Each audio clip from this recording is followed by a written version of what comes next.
జగన్మాత దివ్యశక్తితో సహస్రార పద్మాన్ని చేరుకొని అక్కడ ఉపశాంతి పొందుతుంది. శిరస్సునకు ఊర్ధ్వభాగంలో బ్రహ్మరంధ్రానికి కింది సహస్రార పద్మం ఉంటుంది. సహస్రారం అనగా 1000 రేకులు కలిగినది. అమ్మ దానిని పొందినది అని పై మంత్రార్థం. ఈ కాలం ఎప్పుడు ఆరంభమైందో, ఈ చరాచర జగత్తులు ఏనాడు సృష్టింపబడి వృద్ధి చెంది ప్రస్తుత రూపం ధరించాయో, ఇంకెన్నాళ్ళు ఈ నాటకంలో సాగుతుందో ఎవరికీ తెలియదు.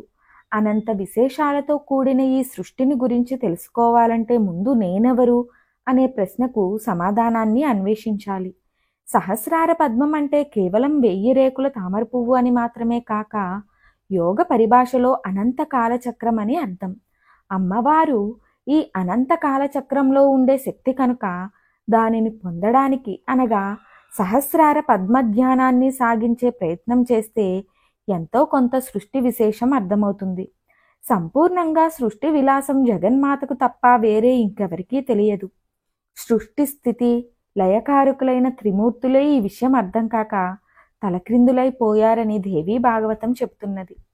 చరాచర జగత్తులన్నీ జలప్రలయంలో కలిసిపోయినప్పుడు శ్రీ మహావిష్ణువు మర్రి ఆకుపై చిన్న పిల్లవాడుగా ఉండగా ఆయనను నిరాధారమైన ఆకాశంలో ఊయల ఊపినట్లుగా ఊపి ఆ తల్లి సాకిందని స్వయంగా ఆయనే బ్రహ్మరుద్రులకు చెబుతాడు.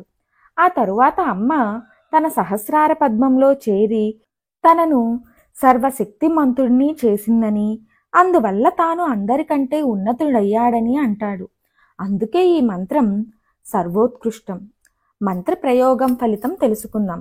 ఈ మంత్రాన్ని సూర్యోదయ సమయంలో ఉదయిస్తున్న సూర్యునికి ఎదురుగా నిలబడి 3 మార్లు నీళ్లు అర్ఘ్యంగా విడిచిపెట్టి 108 సార్లు జపిస్తే గొప్ప జ్ఞాపక శక్తి లభిస్తుంది.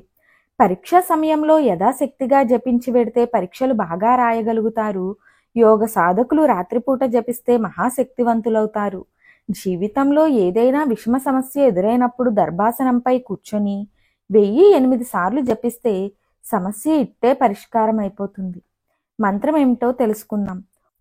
ఓం సహస్రారాంబుజారూఢాయై నమః. ఓం సహస్రారాంబుజారూఢాయై నమః.